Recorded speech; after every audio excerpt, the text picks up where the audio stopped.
혹시 이런 증상 겪어보신 적 있으신가요? 갑자기 겪는 심한 어지럼증, 말이 어눌해지거나 한쪽 팔다리에 힘이 빠지는 느낌. 이런 증상 그냥 넘기시면 안 됩니다. 오늘은 뇌졸중이 이미 시작되었을 때 나타나는 마지막 경고.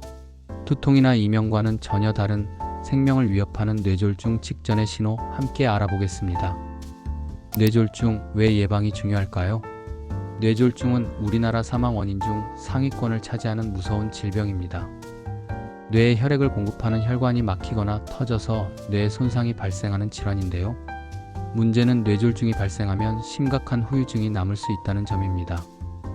언어장애, 마비, 인지 기능 저하 등 삶의 질을 크게 떨어뜨리는 후유증을 예방하기 위해서는 조기 발견과 예방이 정말 중요합니다. 뇌졸중은 미리 알고 대비하면 충분히 예방하고 관리할 수 있습니다. 그럼 뇌졸중 직전에 나타나는 신호는 무엇일까요? 뇌졸중 직전 마지막 신호. 뇌졸중이 발생하기 전 우리 몸은 여러 가지 신호를 보냅니다. 흔히 두통이나 이명을 뇌졸중의 전조 증상으로 생각하시는 분들이 많은데요. 물론 두통이나 이명이 뇌졸중의 원인일 수도 있지만 뇌졸중 직전의 신호는 이와는 조금 다릅니다. 뇌졸중 직전에는 다음과 같은 증상들이 나타날 수 있습니다. 첫 번째, 갑작스러운 마비. 한쪽 팔다리나 얼굴에 갑자기 힘이 빠지거나 감각이 없어지는 증상입니다. 물건을 잡기 힘들거나 얼굴이 한쪽으로 처지는 느낌이 들 수 있습니다. 두 번째, 언어장애. 말이 어눌해지거나 다른 사람의 말을 이해하기 어려워지는 증상입니다. 횡설수설하거나 엉뚱한 단어를 사용하는 경우도 있습니다. 세 번째, 시력장애. 갑자기 한쪽 눈이 안 보이거나 물체가 흐릿하게 보이는 증상입니다. 시야가 좁아지거나 물체가 겹쳐 보이는 경우도 있습니다. 네 번째, 심한 어지럼증.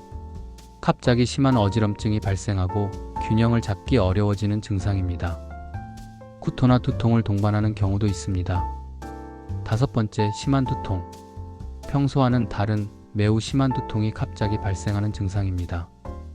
망치로 머리를 때리는 듯한 통증을 느끼거나 목이 뻣뻣해지는 느낌이 들 수 있습니다. 이러한 증상들이 갑자기 나타났다면 뇌졸중을 의심하고 즉시 병원을 찾아야 합니다. 뇌졸중은 시간과의 싸움입니다. 증상 발생 후 최대한 빨리 병원에 도착하여 치료를 받는 것이 후유증을 최소화하는 가장 중요한 방법입니다. 뇌졸중, 오해와 진실. 뇌졸중에 대해 우리가 잘못 알고 있는 사실들도 있습니다. 몇 가지 오해와 진실을 알아보겠습니다. 두통이나 이명은 뇌졸중의 흔한 증상이다. 두통이나 이명이 뇌졸중의 원인일 수도 있지만 뇌졸중의 일반적인 증상은 아닙니다. 뇌졸중은 주로 마비, 언어장애, 시력장애, 어지럼증과 같은 증상으로 나타납니다. 뇌졸중은 나이 많은 사람에게만 발생한다. 뇌졸중은 나이가 들수록 발생 위험이 높아지는 것은 사실이지만 젊은 사람에게도 발생할 수 있습니다. 고혈압, 당뇨병, 고지혈증, 흡연 등의 위험 요인을 가진 젊은 사람도 뇌졸중 발병 위험이 높습니다. 뇌졸중은 치료할 수 없는 병이다.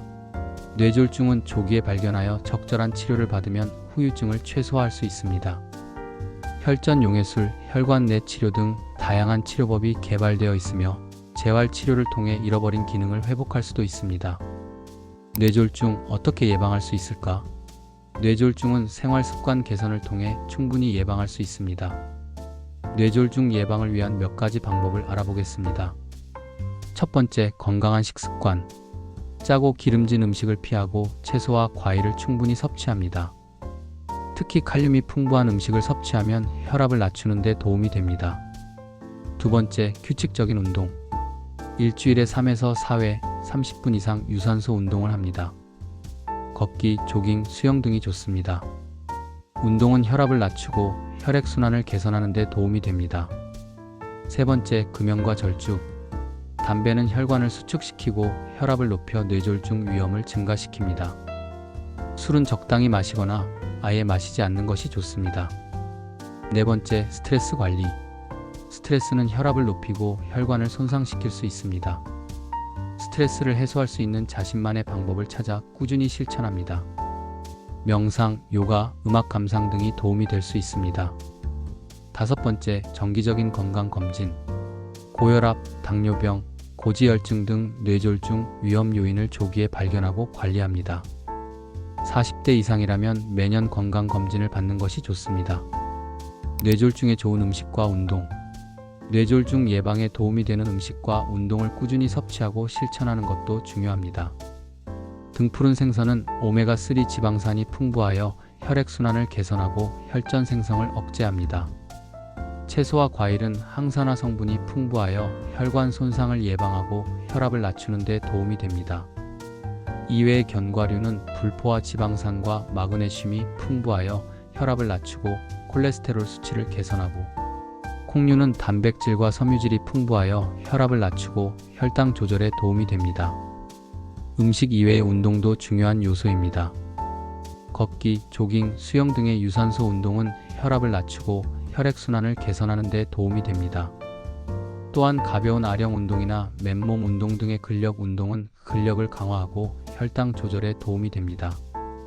뇌졸중 언제부터 관리해야 할까? 뇌졸중 예방은 빠르면 빠를수록 좋습니다.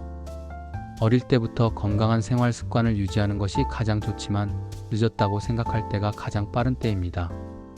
지금부터라도 뇌졸중 예방을 위한 노력을 꾸준히 실천하면 충분히 건강한 삶을 유지할 수 있습니다. 최근 뇌졸중 분야는 급성기 치료뿐만 아니라 예방 및 재활 치료에도 많은 발전이 있었습니다. 특히 뇌졸중 위험 요인을 적극적으로 관리하고 환자 맞춤형 치료를 제공하는 것이 중요해지고 있습니다. 한국 뇌졸중 임상 진료 지침도 꾸준히 업데이트되고 있으며 최신 연구 결과를 반영하여 환자에게 최적의 치료를 제공하기 위해 노력하고 있습니다. 뇌졸중 미리 알고 대비하면 충분히 예방하고 관리할 수 있습니다. 오늘 알려드린 정보들이 여러분의 건강한 삶에 도움이 되기를 바랍니다. 혹시 뇌졸중 증상이 의심된다면 절대 망설이지 말고 즉시 병원을 찾아 전문가의 도움을 받으세요. 박식한 공방, 오늘은 여기까지입니다. 오늘 영상 도움이 되셨다면 구독과 좋아요 부탁드리며 평안하고 편안한 하루 되세요.